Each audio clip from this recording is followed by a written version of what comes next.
Alright, so it's 9:55 a.m. right now. And I've actually been up since around 5 a.m. because I heard some sirens or I heard some sounds. I wasn't really sure what they were, but I've been up and now we're kind of planning to get out. We're gonna have some breakfast, just finishing packing here, getting our stuff together, and gonna be thinking about where to go. Alright, so we just left the apartment here in Lviv and we are walking towards the railway station, and honestly we have no idea where we're gonna go because we heard that the lines to cross the Polish border are enormous and it's better to go through Hungary. It's better to even go to Romania in some cases, but for us to get to Romania and Hungary it's a long drive because from Lviv it's much easier to get to Poland. And so we have no idea what's going on. We're hoping we're gonna get to the railway station and talk to someone and see what people are doing, see what the consensus is, because we have no idea how long the waits are at the border, and we don't want to wait 2 days or 1 day at the border. So we'll see. And so now we are going back to the Vokzal, and all we are seeing is people walking from the Vokzal with suitcases or to the Vokzal with suitcases. It's a hectic sight, but admittedly it's definitely safer here than the other Ukrainian cities, so that's a good thing. But the atmosphere here is nothing that even remotely associates with being safety. It's a lot of people moving around. It's kind of chaotic. We don't know what to expect at the Vokzal. It's gonna be probably tougher here than at Kiev's Vokzal. But nevertheless, we're great that we are here because Kiev's Vokzal, you cannot get to it right now. There's a curfew in Kiev for the weekend. So we're glad that we're here at least. But I also want to add that here there's a lot more people. In Kiev there was almost nobody when we were leaving, and that was yesterday. Now it's 10 times worse, right? So it's every day is worse exponentially. So yesterday we could leave, now you can't leave. Today here we could leave, tomorrow maybe we won't be able to leave. Things are changing very, very rapidly. And also here the stores are open, we got some water, the pharmacies are open. In Kiev they were not. So it's definitely an improvement over the capital. Take a look at all the people here heading to the Vokzal. Something tells me it's gonna be tough getting a ticket to anywhere. So let's see. Let's hope I'm wrong. So we just came from a bus station and talked to some locals over there, people who know what the situation is, and they're telling us it's crazy. It's everybody's trying to get out. You can't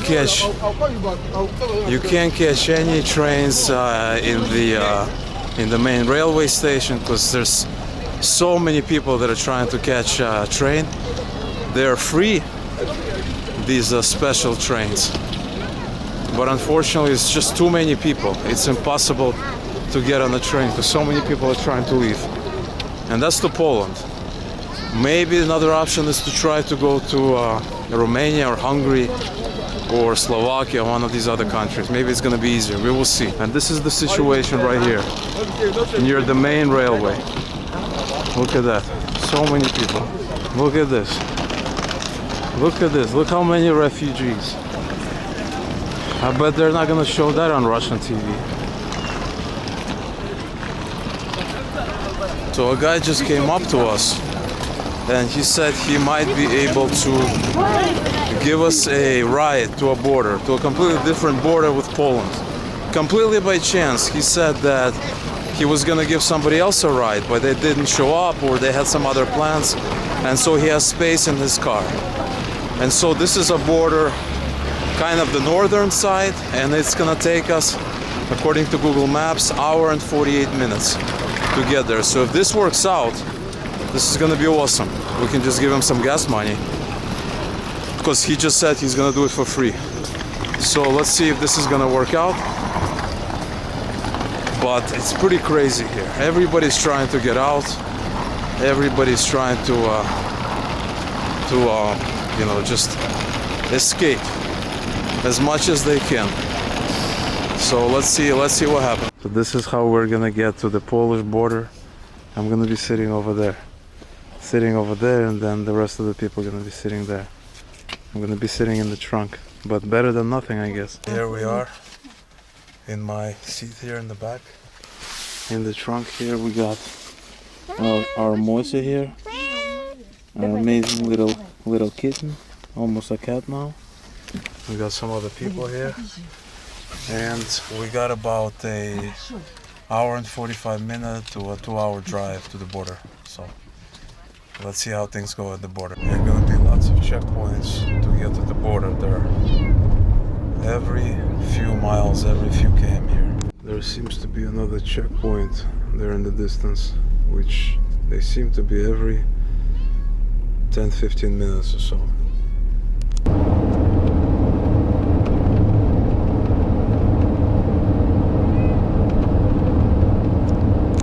We're about 41 minutes from the Polish border, and it looks like there's not much traffic, which is very good news compared to the other borders where the trains and the buses go and they have tons and tons of traffic.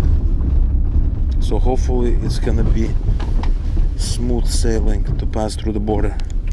Alright, so the driver, this good Samaritan that picked us up, just dropped us off probably, I don't know, 20 minutes from the border, and now we are walking and trying to find this bus that's gonna take us to the Polish border. And this is crazy. It's like this good Samaritan, this guy, he was giving a ride to other people, and he decided to come to the central train station, railway station, and see if he can pick up somebody else. And he just picked us up, wouldn't take any money. I told him the name of the YouTube channel. Hopefully he finds it. Maybe we'll see his comments there. Absolutely amazing, really, really amazing. So now we need to find the bus stop. I think we see some people in the distance. That's where we're going now. And there's the line that's gonna be picked up by the bus. So one bus just left. This is the line right here. And so we're gonna get in line to get picked up by the bus that's gonna drop us off right at the border. So we're currently 14 minutes or 8.4 kilometers. So something like 5 miles away from the border. As you can see, there's some random traffic, but hopefully with the bus it's gonna be fairly smooth sailing. And there's the border. I have never in my life crossed it by foot. No border. Never. Maybe Tijuana once, I don't remember. But there it is. There it is. And there it says Ukraine, and there it says Poland. So right there, after that sign, it's Poland.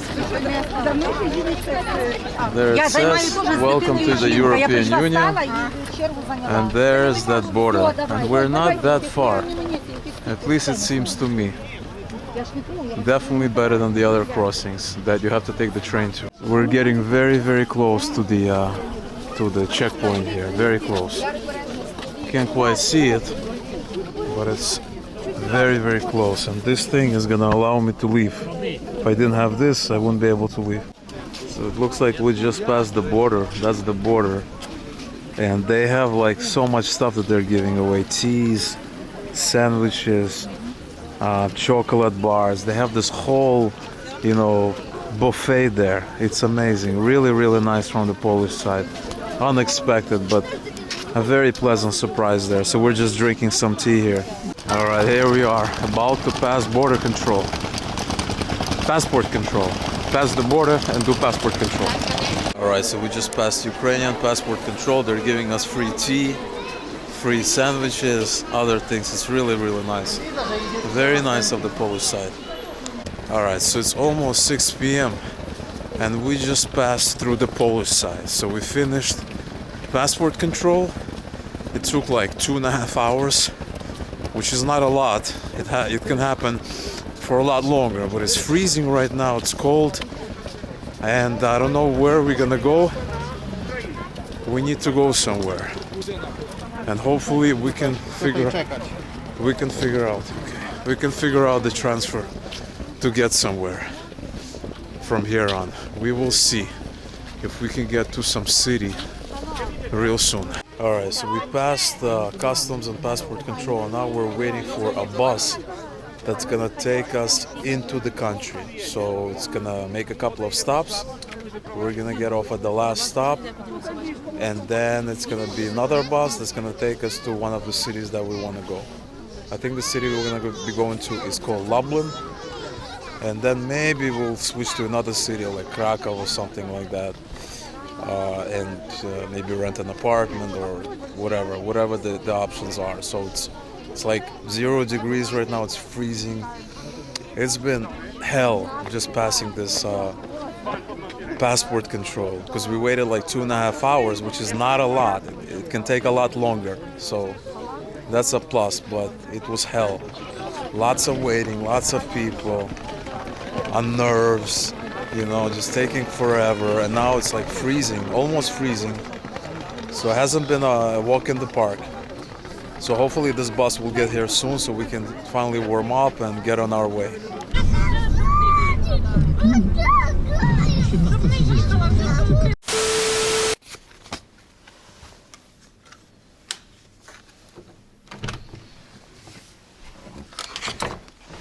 Alright, so here we are at the hotel in Lublin, the city where we're gonna be based. So this is the room, nice big bed, looks pretty comfortable. We got a TV, we got all this, nice table, we got this, and I forgot to get my luggage. So I'm gonna get my luggage. And let's check out the bathroom real quick. Oh, look at that bathroom, that's gorgeous. Really nice, really nice. Really nice hotel. Let's take a look at the view. So the view is some city view.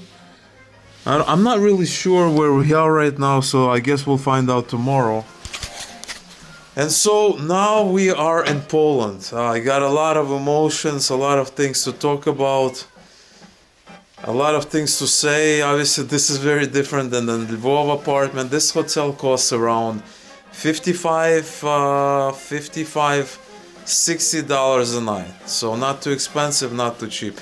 But I figured we need something nice after this crazy day that we had today and all the stuff. We just need to rest, take it easy for a bit. And yeah, so now we are here. We're gonna be here for 2 nights. We're gonna be exploring the city and seeing what our next steps is gonna be.